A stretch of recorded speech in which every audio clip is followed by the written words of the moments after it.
Anatomy and physiology के MCQ का episode आज 10 पढ़ेंगे, जिसमें क्वेश्चन नंबर 91 से 100 तक होंगे। इससे पहले के एपिसोड देखने के लिए आप प्लेलिस्ट पे जाकर देख सकते हैं। तो फर्स्ट एमसीक्यू है हमारा, stroke volume is defined as. Question क्या कह रहा है कि जो स्ट्रोक वॉल्यूम होता है वह दिए गए ऑप्शन में किसके द्वारा डिफाइन होगा। Option A, pressure exerted by blood on the wall of vessel. Option B, amount of blood ejected by each contraction of ventricle. Option C, amount of blood ejected by each contraction of atrium. Option D, total amount of blood ejected by heart during a beat. देखिए question में क्या पूछा गया है कि जो stroke volume होता है वह किसके द्वारा डिफाइन होगा। तो जो स्ट्रोक वॉल्यूम होता है वह होता है amount of blood ejected by each contraction of ventricle. जो वेंट्रिकल होते हैं उनके कॉन्ट्रैक्शन से जो ब्लड इजेक्ट होता है, बाहर जाता है हार्ट से, उसको कहते हैं स्ट्रोक वॉल्यूम। तो स्ट्रोक वॉल्यूम किसके द्वारा डिफाइंड होगा, amount of blood ejected by each contraction of ventricle. जो वेंट्रिकल होते हैं उनके कॉन्ट्रैक्शन होने से जो ब्लड इजेक्ट होता है उसको स्ट्रोक वॉल्यूम कहते हैं। तो option B is the right answer. Option B जो है वह स्ट्रोक वॉल्यूम कहलाएगा। Pressure exerted by blood on the wall of vessel. जो ब्लड वेसल्स होती हैं उनकी जो वॉल पर जो प्रेशर होता है, पड़ता है, उसको ब्लड प्रेशर कहते हैं। लेकिन स्ट्रोक वॉल्यूम जो होता है वह वेंट्रिकल के कॉन्ट्रैक्शन से इजेक्ट होने वाले अमाउंट को कहते हैं। ऑप्शन बी जो है वह राइट आंसर है। चलते हैं नेक्स्ट क्वेश्चन की तरफ। नेक्स्ट क्वेश्चन है, the formula of cardiac output is. Question क्या कह रहा है, जो कार्डियक आउटपुट निकाला जाता है उसके लिए कौन सा फॉर्मूला यूज किया जाता है। ऑप्शन ए, CO है जो इसको कार्डियक आउटपुट बोलेंगे। Cardiac output equal stroke volume divided by heart beat. Option B, cardiac output equal stroke volume minus heart beat. Option C, cardiac output equal stroke volume into heart rate. Option D, cardiac output equal stroke volume plus heart rate. देखिए cardiac output जो होता है उसको निकालने के लिए कौन सा फार्मूला यूज किया जाता है, क्वेश्चन में पूछा गया है। कार्डियक आउटपुट को निकालने के लिए स्ट्रोक वॉल्यूम जो होता है उसको हार्ट रेट से मल्टीप्लाई किया जाता है, गुणा किया जाता है, तब निकल के आता है कार्डियक आउटपुट। तो option C is the right answer. Cardiac output निकालने के लिए फॉर्मूला जो यूज किया जाता है, cardiac output equal stroke volume into heart rate. Example के लिए जैसे किसी का कार्डियक आउटपुट निकालना है, हार्ट रेट होती है 72 बीट और स्ट्रोक वॉल्यूम जो होता है, स्ट्रोक वॉल्यूम एक बार में वेंट्रिकल के इजेक्ट कॉन्स्ट्रैक्ट होने से जो इजेक्ट होता है ब्लड लगभग 70 ml होता है। तो 70 ml ब्लड जो है उसको हम मल्टीप्लाई करेंगे हार्ट रेट से। तो ये हार्ट रेट से मल्टीप्लाई करेंगे तब निकल के आ जाएगा कार्डियक आउटपुट। तो ये फार्मूला कौन सा हुआ, cardiac output equal stroke volume into heart rate. तो ऑप्शन सी जो है वह राइट आंसर है। चलते हैं नेक्स्ट क्वेश्चन की तरफ। नेक्स्ट क्वेश्चन है, in a healthy adult stroke volume is approximately. Question क्या कह रहा है कि एक हेल्थी अडल्ट में जो स्ट्रोक वॉल्यूम होता है वह अप्रोक्सीमेटली लगभग कितना होता है। Option A 16 ml। Option B 70 ml। Option D 80 ml। Option D 55 ml। देखिए अप्रोक्सीमेटली जो स्ट्रोक वॉल्यूम होता है एक हेल्थी अडल्ट में वो होता है 70 ml। तो option B is the right answer. Stroke volume कौन सा होता है, ये पिछले फर्स्ट क्वेश्चन में आपने देखा होगा कि जो वेंट्रिकल के द्वारा, जो वेंट्रिकल होते हैं इनके द्वारा एक बार में कॉन्ट्रैक्ट होने के बाद जो अमाउंट ब्लड का इजेक्ट होता है उसको स्ट्रोक वॉल्यूम कहते हैं। तो वह कितना होता है एक हेल्थी अडल्ट में, 70 ml। Option B is the right answer. चलते हैं नेक्स्ट क्वेश्चन की तरफ। नेक्स्ट क्वेश्चन है, amount of cardiac output in a healthy adult is approximately. Question क्या कह रहा है कि एक हेल्थी अडल्ट में जो कार्डियक आउटपुट होगा वह लगभग कितना होता है? Option A 4 litre per minute, option B 5 litre per minute, option C 6 litre per minute, option D 10 litre per minute. देखिए जो कार्डियक आउटपुट होता है, कार्डियक आउटपुट जो होता है इसमें cardiac output equal stroke volume, stroke volume कितना होता है? 70, स्ट्रोक वॉल्यूम 70 होता है। इसको हम मल्टीप्लाई करेंगे हार्ट रेट से, तो 72 एवरेज हार्ट रेट होती है, तो इसको निकल के आएगा लगभग 5040। ये लगभग 5 लीटर के एवरेज अप्रोक्सीमेटली कार्डियक आउटपुट होता है अगर हार्ट रेट जो है 72 हो तो ये लगभग अप्रोक्सीमेटली 5 लीटर पर मिनट एक हेल्थी अडल्ट का कार्डियक आउटपुट होता है। Option B is the right answer. चलते हैं नेक्स्ट क्वेश्चन की तरफ। नेक्स्ट क्वेश्चन है, in a person if tachycardia occur then cardiac output will be. Question क्या कह रहा है, अगर किसी व्यक्ति में टैकीकार्डिया हो जाता है तो उस व्यक्ति में कार्डियक आउटपुट कैसा होगा? टैकीकार्डिया कहते हैं इंक्रीज हार्ट रेट, जब हार्ट रेट इंक्रीज होती है उसको टैकीकार्डिया कहा जाता है। तो इस कंडीशन में जो कार्डियक आउटपुट होगा वह कैसा होगा? Option A decrease, option B increase, option C remain unchange, option D first decrease then increase.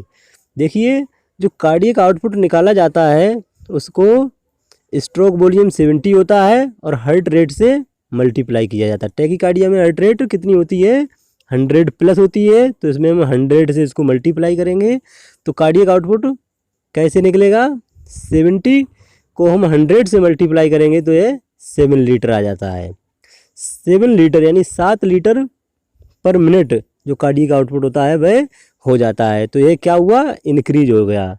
अगर टैकीकार्डिया का पेशेंट है, टैकीकार्डिया अगर किसी व्यक्ति को है तो उसमें कार्डियक आउटपुट जो है वह इंक्रीज हो जाता है। Option B is the right answer. चलते हैं नेक्स्ट क्वेश्चन की तरफ। नेक्स्ट क्वेश्चन है, what do you mean by blood pressure. Question क्या कह रहा है कि जो ब्लड प्रेशर होता है इसका मतलब क्या होता है? Option A pressure exerted by blood vessel on associated structure, option B pressure exerted by blood on heart, option C pressure exerted by blood on the wall of blood vessel, option D pressure exerted by blood vessel on blood. देखिए question में क्या पूछा गया है कि जो blood pressure होता है इसका मतलब क्या होता है। देखिए जो ब्लड प्रेशर होता है यह जो ये वेसल होती हैं, ब्लड वेसल जो होती हैं, ये ब्लड वेसल हो गई, और इसकी जो वॉल होती है इस पर कॉन्स्ट्रक्शन के समय और रिलैक्सेशन के समय, सिस्टोल और डायस्टोल की कंडीशन में जो वेसल की जो वॉल होती है इस पर जो प्रेशर पड़ता है इसको ब्लड प्रेशर कहते हैं। जो ये वॉल होती है इस पर जो प्रेशर पड़ता है कब? जब कॉन्ट्रैक्शन और रिलैक्सेशन यानी सिस्टोल और डायस्टोल की दोनों की कंडीशन में जब इस पर जो प्रेशर पड़ता है उसी को ब्लड प्रेशर कहते हैं। तो pressure exerted by blood on the wall of blood vessel यह ब्लड प्रेशर कहलाता है। Option C is the right answer. जो ब्लड वेसल होती हैं उनकी बाल पर पड़ने वाले प्रेशर को ब्लड प्रेशर कहा जाता है। Option C is the right answer. चलते हैं नेक्स्ट क्वेश्चन की तरफ। नेक्स्ट क्वेश्चन है, in an adult normal blood pressure is. Question क्या कह रहा है कि एक अडल्ट में, नॉर्मल अडल्ट में जो ब्लड प्रेशर होता है वह कितना होता है। Option A 120/80 mm of Hg, option B 80/120 mm of Hg, option C 120 × 80 mm of Hg, option D 80 × 120 mm of Hg। देखिए एक नॉर्मल अडल्ट का जो ब्लड प्रेशर होता है वह होता है 120/80 mm of Hg। Option A is the right answer. जो 120 होता है वह सिस्टोलिक ब्लड प्रेशर होता है और जो 80 होता है वह डायस्टोलिक ब्लड प्रेशर होता है। तो जो नॉर्मल अडल्ट में जो ब्लड प्रेशर होता है वह 120/80 mm of Hg। Option A is the right answer. चलते हैं नेक्स्ट क्वेश्चन की तरफ। नेक्स्ट क्वेश्चन है, in an adult systolic blood pressure is. Question क्या कह रहा है कि एक अडल्ट में जो सिस्टोलिक ब्लड प्रेशर होता है वह कितना होता है। Option A 120 centimetre of H2O, option B 80 mm of Hg, option C 110 mm of H2O, option D 120 mm of Hg। देखिए जो सिस्टोलिक ब्लड प्रेशर एक अडल्ट का होता है वह कितना होता है, क्वेश्चन में पूछा गया है। सिस्टोलिक ब्लड प्रेशर कौन सा होता है, जब जो हार्ट होता है वह कॉन्ट्रैक्ट होता है। सिस्टोलिक कंडीशन कहते हैं कॉन्ट्रैक्ट होने को। जब हार्ट कॉन्ट्रैक्ट होता है तो उस समय जो वेसल पर ब्लड वेसल्स होती हैं उन पर पड़ने वाले प्रेशर को सिस्टोलिक ब्लड प्रेशर कहते हैं। और जब हार्ट रिलैक्स होता है तो उस समय पड़ने वाले प्रेशर को डायस्टोल कहते हैं। तो सिस्टोलिक जो होता है वह कितना होता है, जब हार्ट कॉन्ट्रैक्ट होगा प्रेशर बढ़ता है तो वह कितना होता है 120 mm of Hg। Option D is the right answer. 120 millimetre of mercury एक नॉर्मल एडल्ट का सिस्टोलिक ब्लड प्रेशर होता है, और डायस्टोलिक जो होता है वह 80 मिलीमीटर ऑफ मरकरी यह डायस्टोलिक ब्लड प्रेशर होता है। क्वेश्चन में जो पूछा गया है सिस्टोलिक बीपी एक एडल्ट का वह होता है 120 mm ऑफ Hg। तो option D is the right answer. चलते हैं नेक्स्ट क्वेश्चन की तरफ।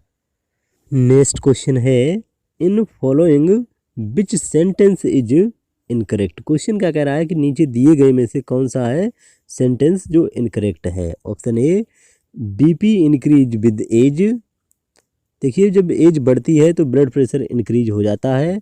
Option B during standing position the BP tends to be higher than sleeping. Option C women have little higher BP than men. Option D man have little higher BP than women. देखिए जैसे जैसे as बढ़ती है blood pressure increase होता है, तो ये सही सेंटेंस है। During standing position the BP tends to higher than sleeping. Sleeping में बीपी जो है वह कंपैरिजन में स्टैंडिंग पोजीशन के स्लीपिंग में बीपी जो है वह थोड़ा कम होता है। जब स्टैंडिंग पोजीशन में कोई होता है तो बीपी जो है थोड़ा हायर रहता है। तो ये भी during standing position the BP tends to be higher, थोड़ा हायर रहता है कंपैरिजन में स्लीपिंग की तुलना, अगर स्लीपिंग से कंपैरिजन की जाए तो ये भी सेंटेंस सही है। Women have little higher BP than man. Man से वुमेन में थोड़ा बीपी हायर होता है, ये सेंटेंस जो है थोड़ा सही नहीं लगता है। Man have little higher BP than women. Man में तो थोड़ा लिटिल हायर बीपी होता है, लेकिन वुमेन में लिटिल हायर बीपी नहीं होता है। तो ऑप्शन सी जो है यह इनकरेक्ट आंसर है, इसीलिए option C is the right answer, क्योंकि यही एक ऐसा क्वेश्चन है जो इनकरेक्ट सेंटेंस है। तो ऑप्शन सी जो है वह राइट आंसर है। चलते हैं नेक्स्ट क्वेश्चन की तरफ। नेक्स्ट क्वेश्चन है in an adult if peripheral resistance increase then BP will be. Question क्या कह रहा है, एक अडल्ट में अगर पेरिफेरल रेसिस्टेंस अगर इंक्रीज होता है तो ब्लड प्रेशर कैसा होगा। Option A decrease, option B increase, option C first increase then decrease, option D first decrease then increase. देखिए जो पेरिफेरल रेसिस्टेंस इंक्रीज अगर होता है एक अडल्ट में तो ब्लड प्रेशर जो होता है वह इंक्रीज हो जाता है। तो option B is the right answer. Blood pressure जो है वह इंक्रीज हो जाता है क्योंकि ये वेसो कॉन्स्ट्रिक्शन का काम होता है। तब वेसो कॉन्स्ट्रिक्शन